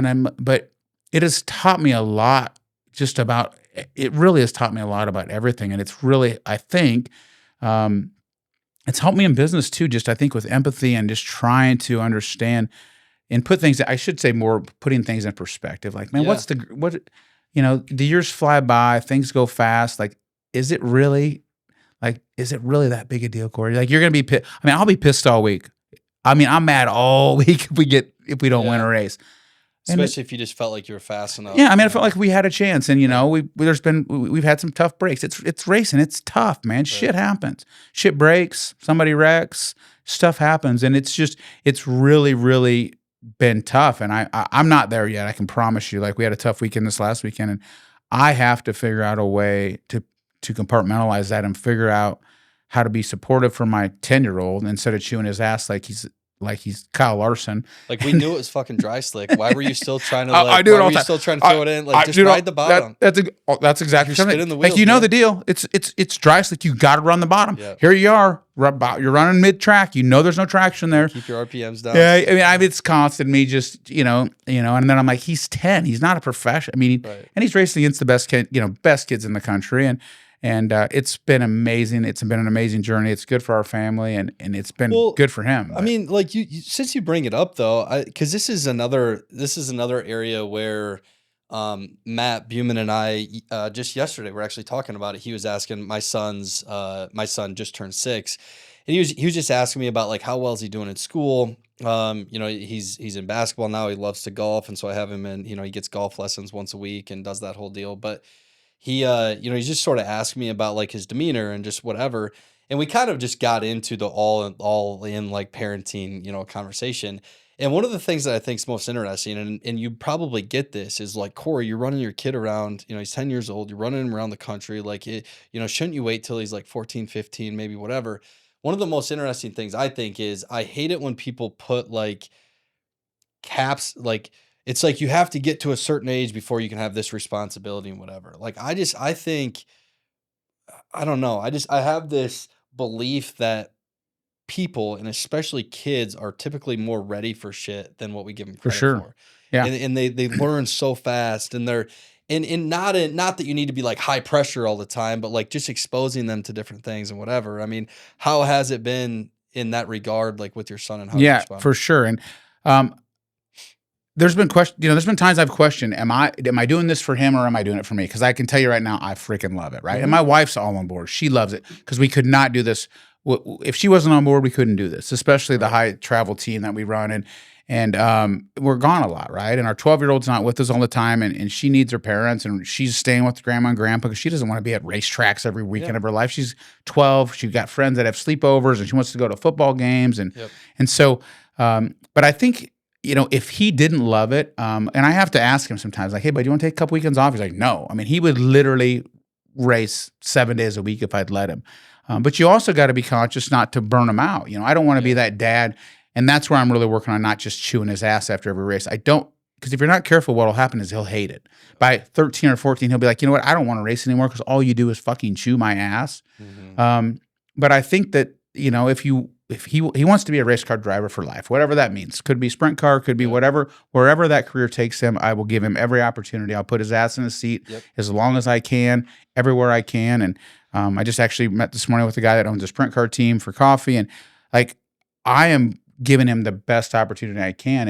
And but I have to make sure that he's ready, and I can't take the fun out of it. I got to be very cautious not to make it not fun. Mm-hmm. And I've done that at times. I've made it not fun for him because I think I put so much pressure on him. And so that's something I have to work on. Yeah. And I think, I mean, again, everybody's built different, right? I know, and I also want him to be like, man, the world's tough out there, man. These kids aren't the world's fucking tough. Like you're going to get your teeth kicked in. Yep. Like you're going to get your ass kicked. The real world is not, I mean, I don't know what it's going to look like when he's 18, 19, 20.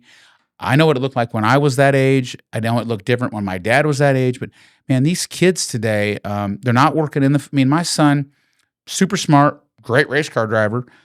I don't know that he's ever had his hands dirty, except for at a racetrack. I mean, he doesn't mow the yard. He doesn't pull weeds. Right. He doesn't shovel the driveway. They're not working outside with their hands. They don't it's a different generation. And so how do we equip him for whatever he's passionate about? We're thinking about homeschooling. We're looking at that next. If he wants to race, how do I give him every opportunity to be the best? And if we fall short, that's okay. But I don't want to look back and be like, man, I didn't give him the chance. Yeah, and I think, it's like if he does fall short and being a race car driver, to your point, whatever that looks like for him, if that ends up not working out as a career path, at least you have the life lessons of looking back of like, we gave that our fucking best chance. Right. We gave that a run. And I think, of anything, because that's what Matt and I were talking about yesterday with like the parenting thing is just like at very minimum, you want your kids to be problem solvers. And Matt Bowman actually, when he was on the podcast, had a really good, like, he wants just his kids to be good people and all of those just fundamental things. And I think that's what, like, for our kids, for instance, it's when we're done with dinner, put your plates up on the counter at least, or like rinse them off, put them in the dishwasher, like those little things. Simple stuff. Because to your point, like they're probably not going to grow up out like push mowing the yard and maybe even doing the driveway or whatever. But it's like, let's find something that you can have a responsibility with and be a problem solver. Because it's fucking ugly out there. And like, there's times where you are going to, when you're not with us, like things are going to happen. Your friends are going to, get you into a situation or whatever. Right. Yeah. Like, well, and I be just prepared. There's going to be a day that I say this to my wife, like there's going to be a day that we wish we were sitting at a dirt track with our son someday. And I don't know what that looks like, but there's going to be, there's nights, I'm telling you, it's a lot of work and it's dirty sometimes and it's late and you're eating shitty food at a racetrack and there ain't much choices, buddy. You're just getting something. You're getting something with some cheese fries, buddy. And that's all you got. I'm just crushing monsters and unhealthy as can be on the weekends. But like, there's going to be a day that we wish that we were at that track. And the other thing is, like, it's irreplaceable memories. I grew up when I was racing with my dad. I raced when I was young. And I remember, like, I spent a lot of time with my dad racing. I spent a lot of time with my dad hunting. Like, it fundamentally just changed who I was. I loved that time with my dad. And Levi and I finally bonded over racing. And I really, really struggled bonding with him. He was, we tried wrestling, we tried soccer. He was horrible at everything. Not a team player. He went his entire kindergarten year, didn't say one word to his teacher. So we were taking him to specialists. We thought he was maybe on the spectrum of some sort. Yeah. I was, as a father, so frustrated because I was so close. I still am so close with my dad. And I couldn't figure out how to relate to him. All he wanted to do was Legos and puzzles. And at one point, my wife said, get on the fucking floor and do Legos. I'm like, I'm not doing Legos. I fucking hate Legos. I stepped on one. I want to crush this whole thing. Yeah. And I couldn't figure out how to relate to him. And he said, Dad, I want to race. And I'm like, oh, fuck, here we go again. And it changed everything about his personality. And I think he's OCD like me. He's perfectionist. Everything. I mean, everything's got to be perfect. And it's made him really, really good. And in 2 years, I literally just had a Facebook memory pop up today. He got his first win 2 years ago today. He's won 70 times since then, and he's won 9 national championships. And he's racing against the best kids in the country. And I'm not bragging. It's remarkable what happened. You can, though. That's fucking awesome. It's crazy that he's won 70 races in 24 months against the best kids in the country. Not every one of them, but certainly at the end of now he's racing against the best kids. And we're so proud of him. And he's a good kid at the track. All the other parents say, man, Levi is such a respectful kid, and our kids love him. They all look up to him.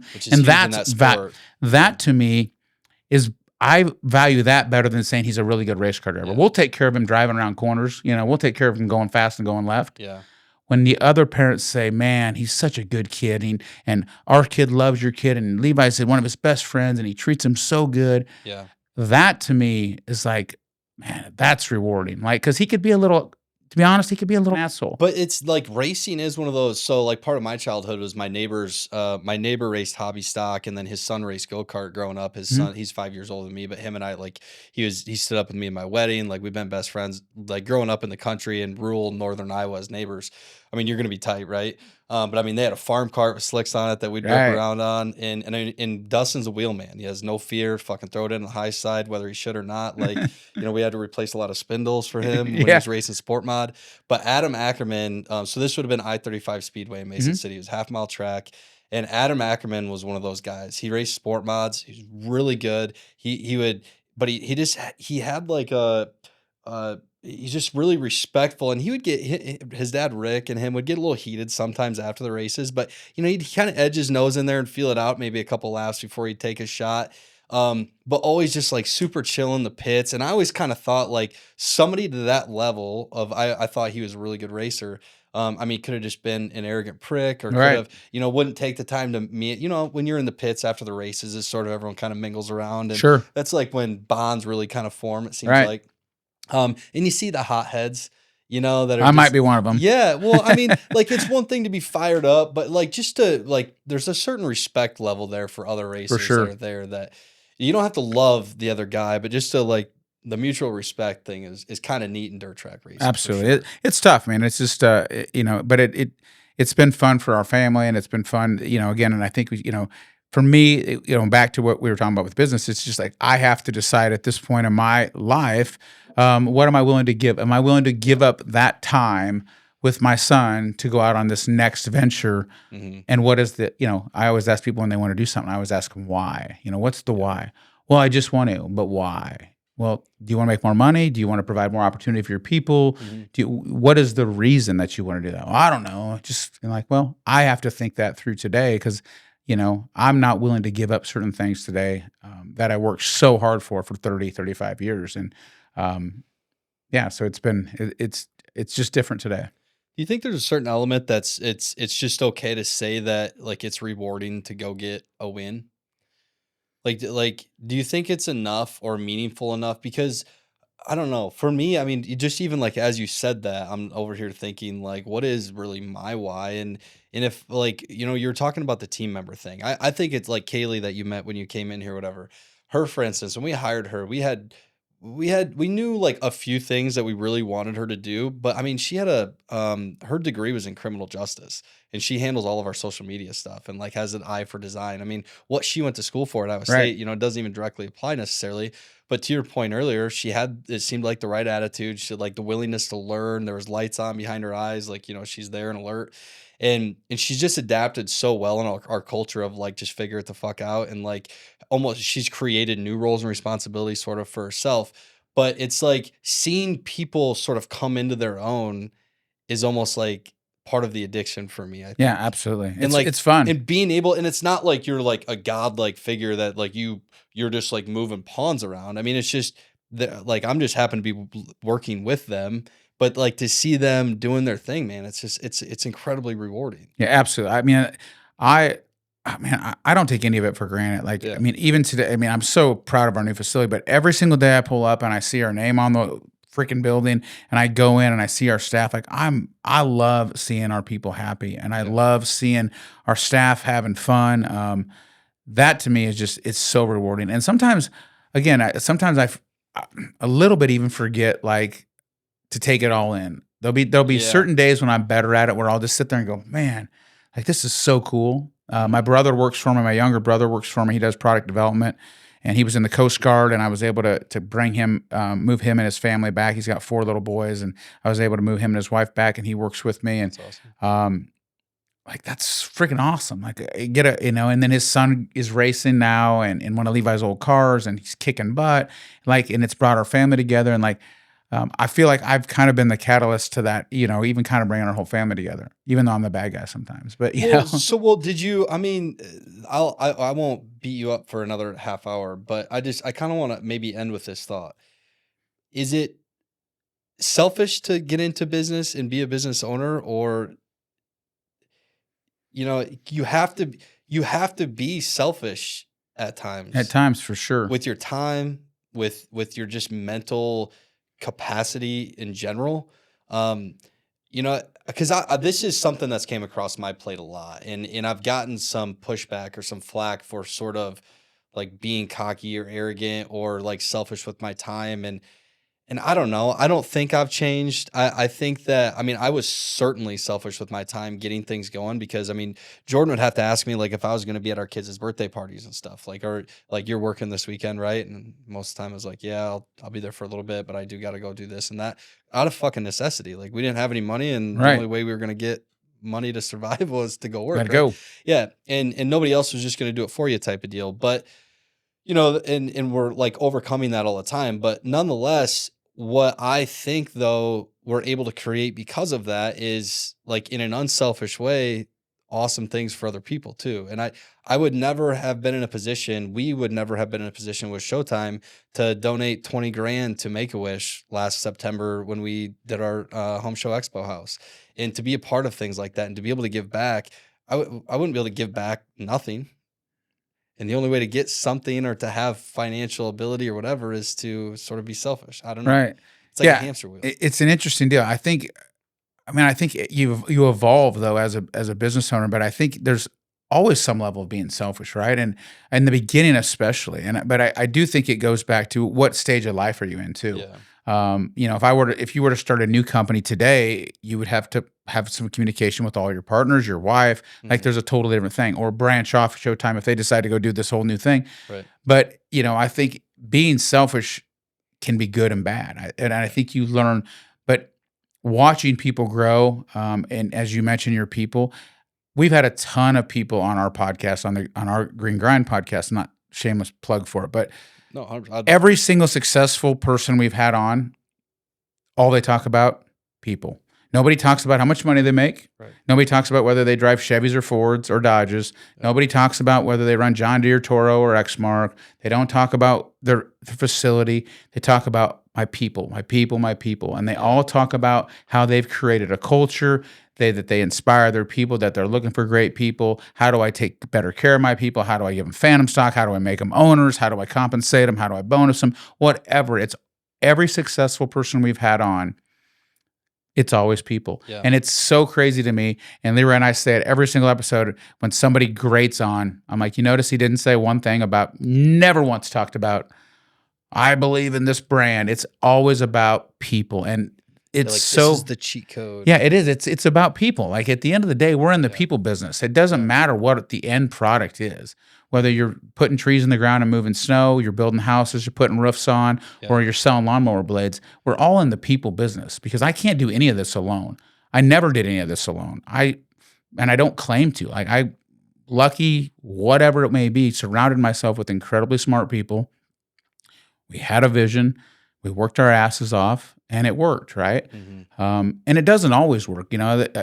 People like, man, so you're just saying you just got to work hard? Well, I saw some guys out here pouring concrete. They're working hard. That doesn't mean they're going to take over the world, right? Yeah. So you got to work hard and smart. I mean, there's some level of both, right? And there's hard work, but you've got to also have a vision. And again, not everybody figures that out. And at times, I'm just going to be honest, at times I wish sometimes I was more simple. I don't know if you've ever thought about this, but I fucking do all the time, I wish like somebody, the highlight of somebody's 5. weekend is like getting a party pizza and on a Friday night getting a 6-pack of beer and a party pizza, and then they watch Dateline, and their life is simple. And the more shit you have, and if your brain works anything like mine, again, we talked about it. I'm never content. I wish I could live more in the moment. I'm getting better at it. It's a sickness, though. It is. It's a crazy. And I'm thinking to myself, at what point would I just be like, hey, dude, I look at businesses constantly and think I can do it better.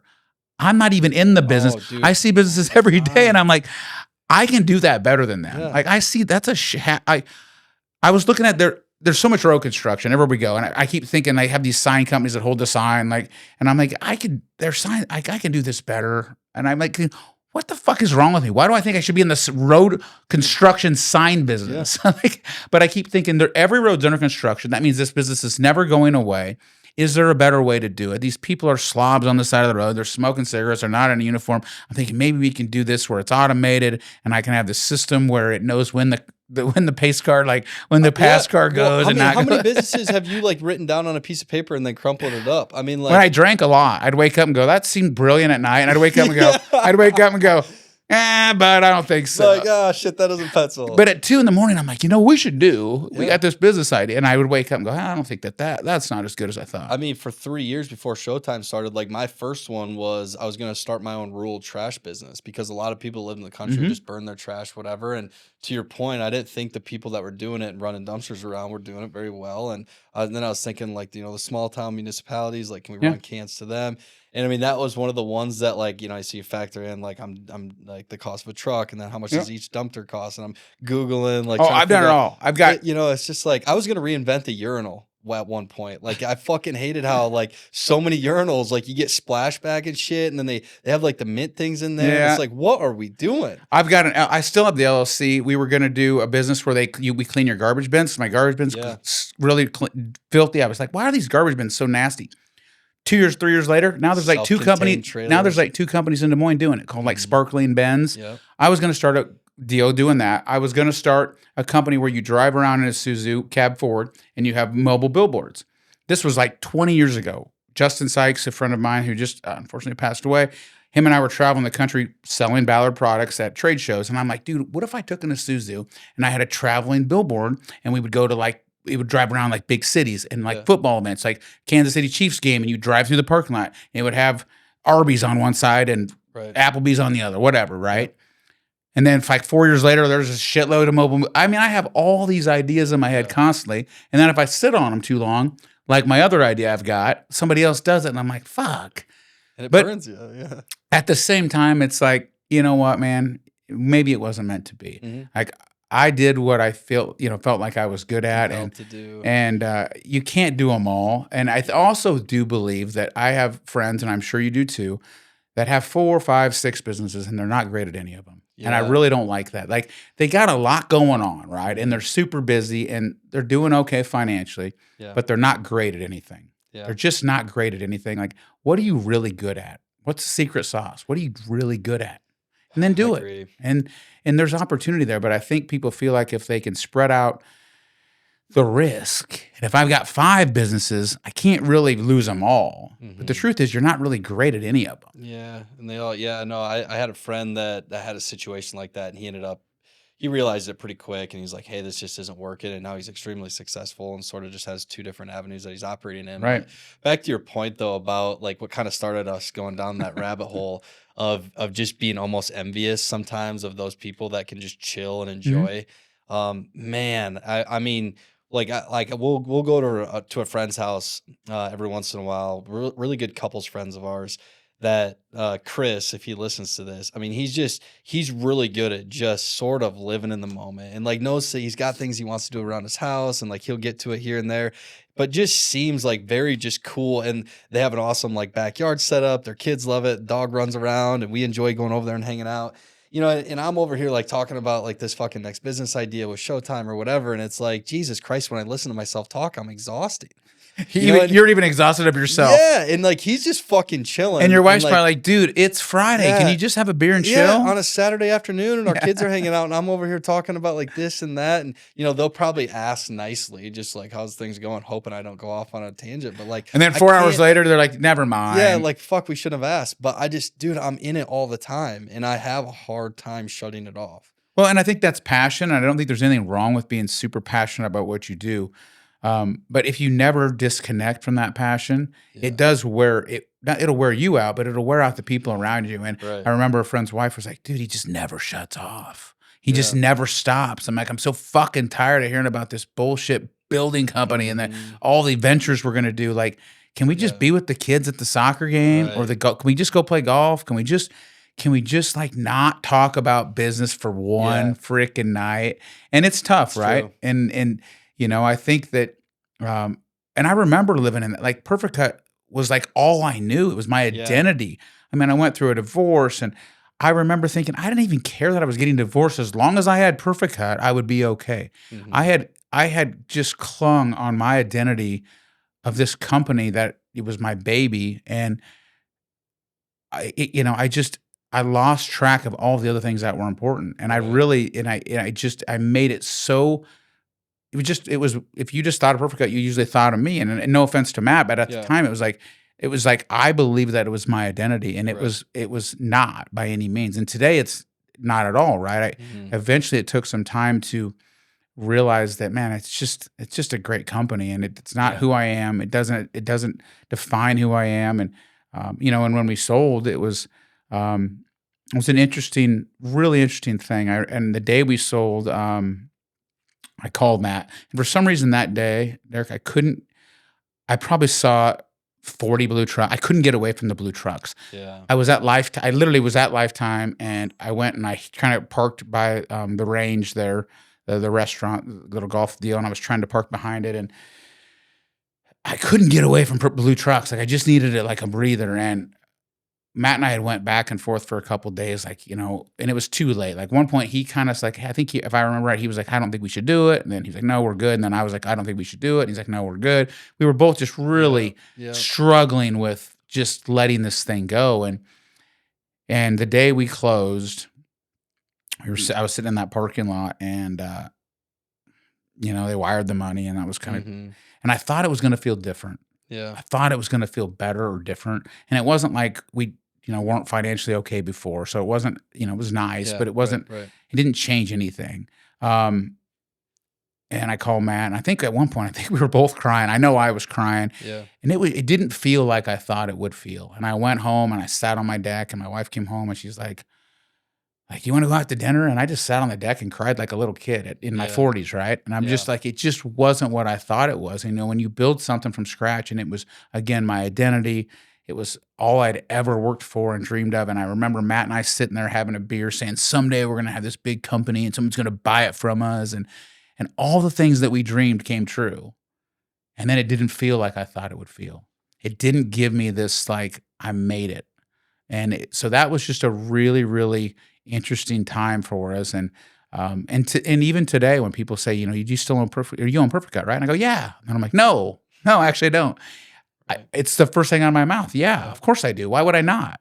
Yeah. Who would own it? Who else would own it? Right. Well, not me. And, Yeah. but it, and then people were immediately like, how much money did you get? And we don't answer that. And then it was like, what are you going to buy? And I'm like, nothing. Like, I'm going to buy nothing. Like, I just, like, Right. That's what I bought. Nothing, It wasn't after the business. It wasn't, it was never about the money, and so, it's interesting how we have to sometimes try to disconnect from our businesses, because I think our friends, and I remember, back to your original point, like, our friends don't really care that much about Showtime or Perfect Cut or Ballard Products. They don't really want to hear about lawnmower blades. Yeah. Like, if they invite you over on a Saturday to watch the Hawks or the Cyclones or whatever team's your team, or whatever, if it's the summer and you're just going to grill out and chill and let the kids play in the backyard, they probably don't want to hear about your financial statements, bud, and how many projects you got going, and a remodel and a new home. But we live it so much that, and we're so passionate that we think that they give a shit. Yeah. And it sort of just happens. Yeah. I know you can't. And I have to be very cognizant of it at times, where I'm like, as I'm talking, I'm thinking, they don't really give a shit. Right. Like, what am I doing? Like, they don't. Like, they asked me how my kids are doing. I'm like, yeah, business is good. Yeah. It's like rocking blades, dude. We're setting records. Fuck yeah. They're like, no, the kids. Yeah. Like, oh, they're fine. Yeah, those guys they're good. They're fine. They're still alive. Still Everything's growing good. and shit. Yeah, they're eating and they're living. So yeah. No, I love it, man. Well, I appreciate your time today. I think, having gone through, you've gone through so many aspects of running a business.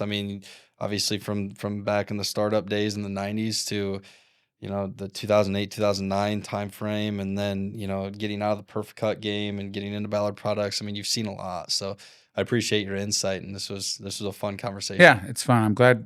Thanks for having me. It's always fun telling our story, and I appreciate being here, man. Fucking it.